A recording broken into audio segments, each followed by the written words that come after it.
Bismillahirrahmanirrahim. Assalamualaikum warahmatullahi wabarakatuh.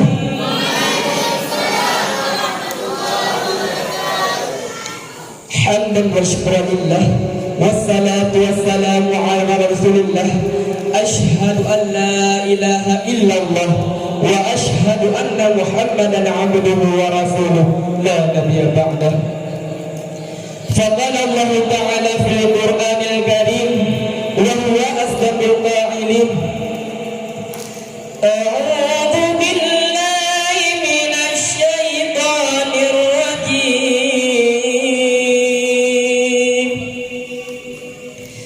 Bismillahirrahmanirrahim.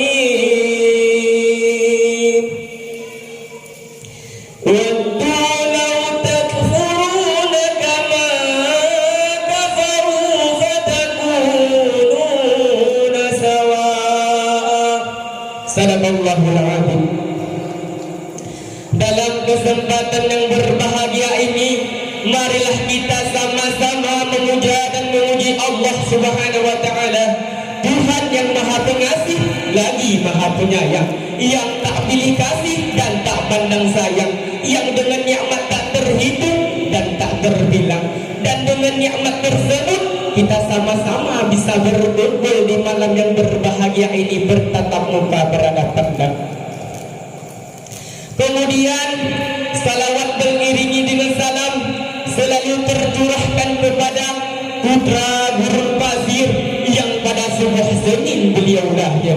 Patung-patung di sekitar Ka'bah jatuh tersingkir, yaitu Nabi Allah yang terakhir. Siapa lagi kalau bukan junjungan kita, yaitu Nabi besar Muhammad sallallahu alaihi wasallam. Kepada keluarga dan sahabat dan kerabat beliau Nabi Masih, kebesaran sifat Rasulullah serta keberhasilan beliau dalam memimpin umat telah tercatat dengan indah dan rapi dalam sejarah peradaban manusia, sehingga wajar beliau diabadikan oleh Michael Hart dalam bukunya 100 Ranking of the Most Improving Person in History.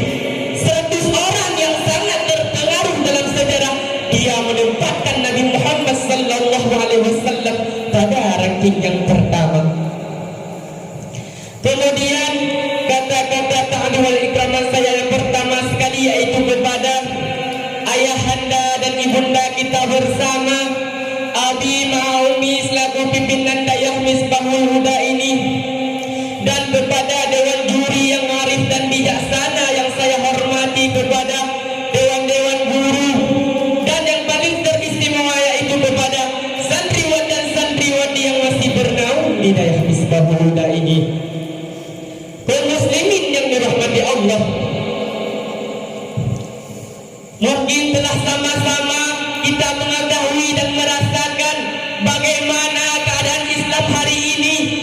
Islam bagaikan seekor binatang yang terkurung di sebuah taman. Ia kuat, ia juga gagah, namun sayang, dia hanya menjadi barang tontonan, dia hanya menjadi objek selfie. Bahkan anak kecil pun tak takut kepadanya. Pada zaman sekarang ini, pintu kemaksiatan terbuka lebar. Wanita fasik terfajir telah diperdaya oleh setan, sehingga mengubarkan orang di mana-mana. Mata setiap orang bebas memandang perkara yang diharamkan, kecuali orang yang dirahmati Allah Azza wa Jalla. Bercampur baur antar lelaki dan perempuan terjadi di setiap tempat.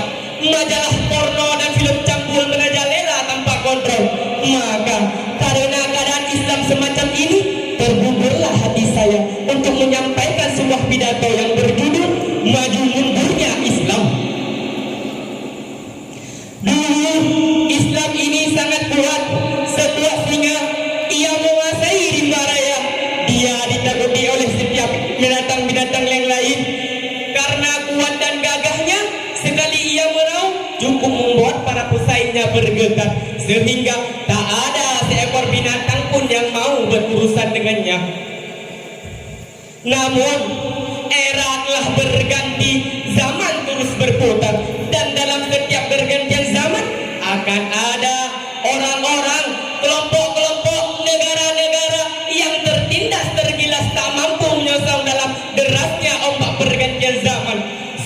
sangat disayangkan, Islam yang kita cinta ini hari ini sedang berada dalam keadaan yang sangat menyedihkan.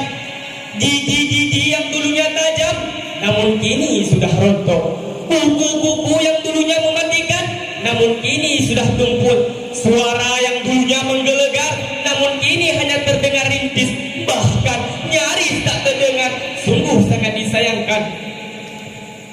Sehingga tak heran bila kita lihat hari ini orang-orang Yahudi, orang-orang kafir dengan begitunya memudah menghancurkan agama Islam.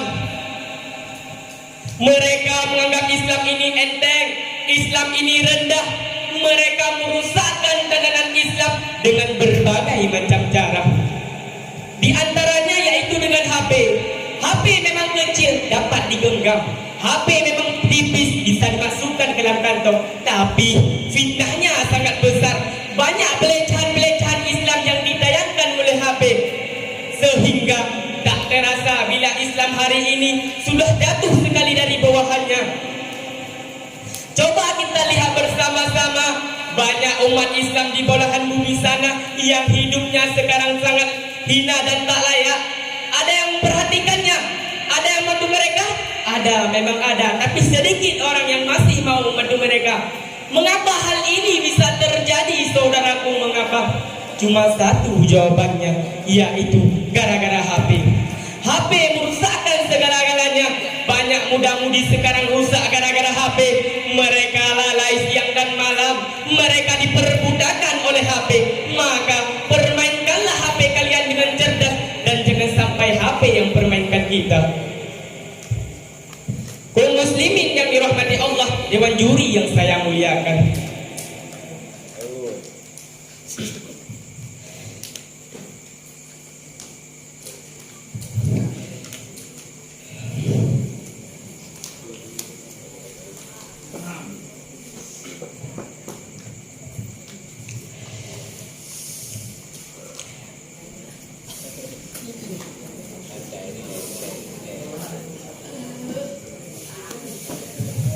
Dalam firman Allah dalam surat An-Nisa ayat 89 yang berbunyi, A'udzu billahi minasy syaithanir rajim.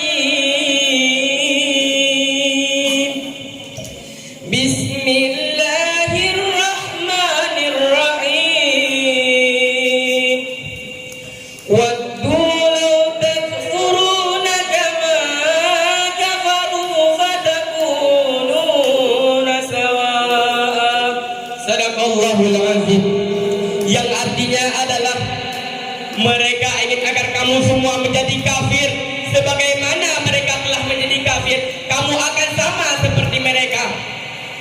Kaum muslimin yang dirahmati Allah, dengan keadaan Islam semacam ini, apakah kita akan tinggal diam, membisu, menjadi penonton pinggir lapangan? Tentu tidak, saudaraku sekalian. Kita harus bangkit berjuang. Kita tak boleh menjadi umat yang kerdil dan lemah. Kita harus berprinsip dengan iskariman kaum mustafidan, hidup haduh dalam kemuliaan, bila mati harus syahid. Saudaraku, Allah dan Rasulnya telah memuliakan Islam, maka kita tak boleh terhina. Kita harus bangkit berjuang kezaliman. Bila kematian datang, kita dalam keadaan syahid. Karena Allah sendiri menyeru kepada kita memusuhi siapa saja yang memusuhi Islam. Seperti dalam firman Allah dalam surat Al-Anfal yang berbunyi, wa'iddu lahum mastata'tum. Perangilah mereka dengan apa yang kamu sanggup. Siapa yang harus kita perangi itu siapa? Mereka adalah musuh-musuh Allah, musuh-musuh kita kaum muslimin. Saya ingin bertanya kepada kalian semua, apakah kalian siap bela Islam? Apakah kalian siap bela Rasulullah? Apakah kalian siap bela Allah? Takbir. Dalam bela Islam kita tak boleh lemah. Maka kalau Islam hari ini terjatuh, maka yakinkanlah besok agama ini akan kembali bangkit, akan kembali gemilang. Namun harus kita ingat kembali, saudaraku, Islam tak butuh kepada orang-orang yang tubuhnya seperti rambu, badannya semikar aderai. Namun yang dibutuhkan Islam ialah orang-orang yang jiwanya hidup. Orang-orang yang mempunyai keinginan untuk membangkitkan Islam menjadi maju dan berjaya. Kaum muslimin yang dirahmati Allah. Adapun yang menjadi kesimpulan ialah Islam hari ini telah jatuh buahannya sehingga orang-orang kafir dengan mudahnya menghancurkannya. Maka italah salah satu tujuan yang dapat membangkitkan Islam menjadi maju dan berjaya. Cukup sekian pidato yang saya dapat sampaikan. Mohon maaf atas kekurangan saya. Saya akhiri. Wabillahi taufiq wal hidayah. Assalamualaikum warahmatullahi wabarakatuh.